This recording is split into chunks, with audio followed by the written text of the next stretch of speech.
Hello and welcome to Zoo School. Today is Friday, so that means it is Meet an Animal Friend Friday. My name is Kaylin.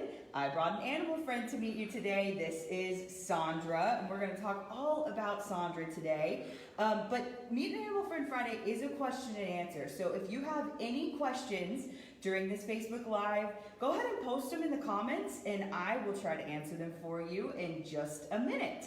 So like I said, this is Sandra, and you may be looking at her and wondering what she is. She kind of looks like a worm, she kind of looks like a snake, and she is a snake. She is specifically an Indian sand boa. So they are very worm-like looking snakes, and they are native to India, Iran, and Pakistan. So this is Asia Week at Zoo School, so we went ahead and decided to bring out Sandra to meet you guys today. So like all snakes, Sandra is a reptile, and they all share a couple of characteristics. One being that they're covered in scales.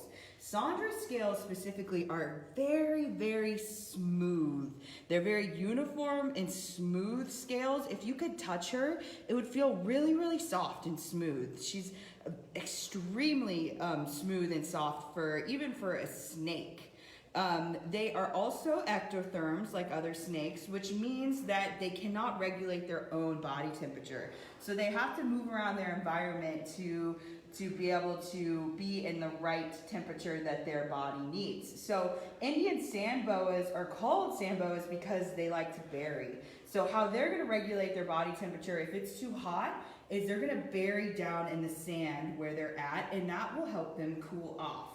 Sandra is a very, very curious snake. You can see she's very calm right now, but she is very curious about her surroundings. So she likes to move around and look at things when she comes out for animal chats. It's a really enriching for her. She enjoys it.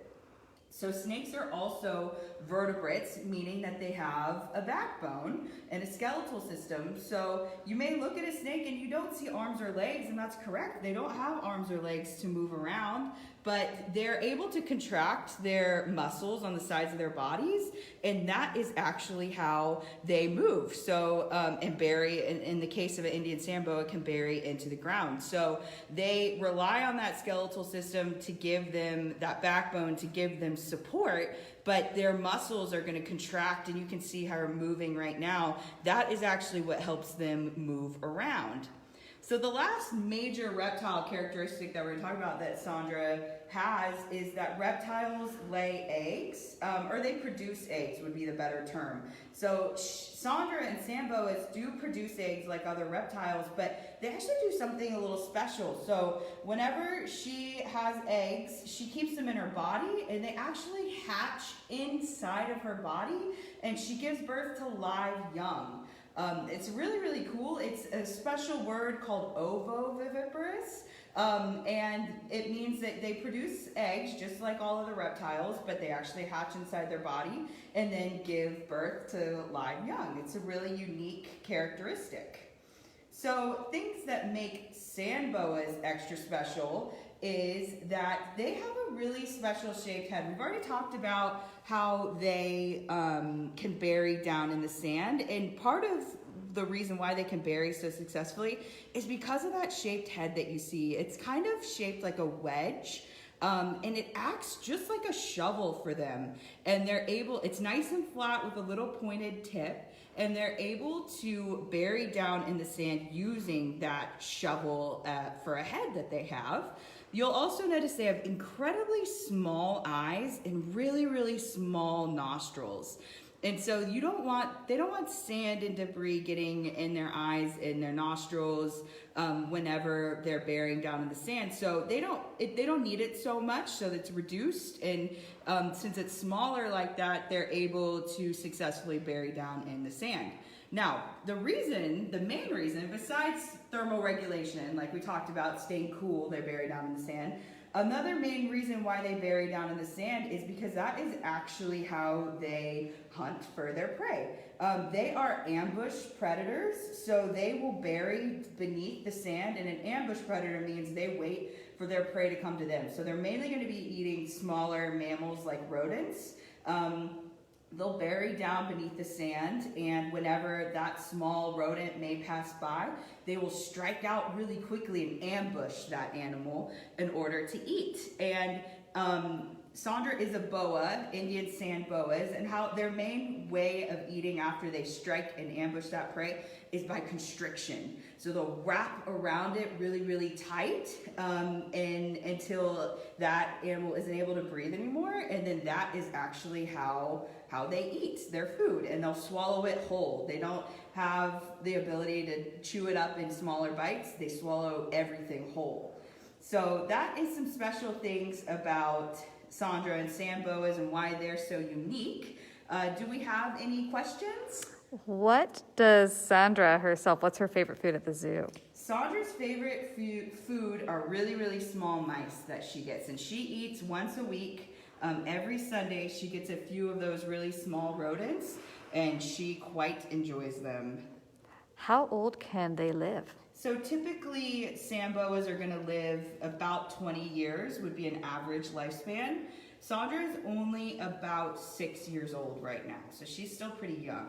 How did Sandra get her name? So we kind of waited a while to name her. It fits her personality well, and she is a sand boa.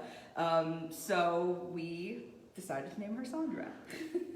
Is she poisonous? So snakes actually aren't poisonous.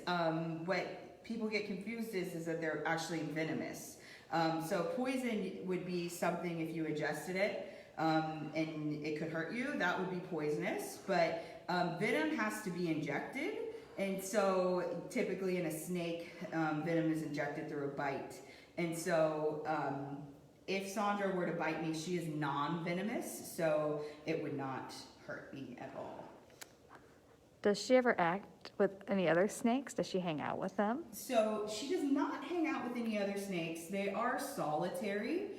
We give her lots of really cool things in her enclosure to be able to move around and manipulate and climb.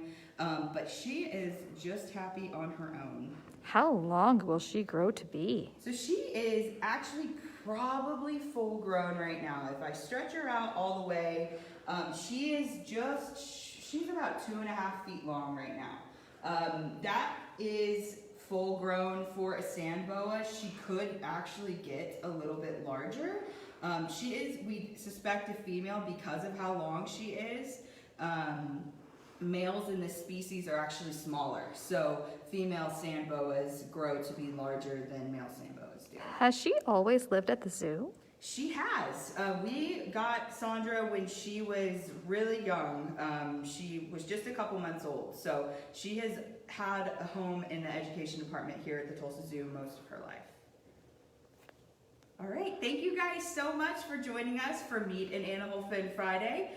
Although this is the last formal week of our full zoo school, we're still going to be continuing story time every Wednesday and then Meet an Animal Friend Friday every Friday for the next few weeks. So we look forward to seeing you on Wednesdays and Fridays moving forward.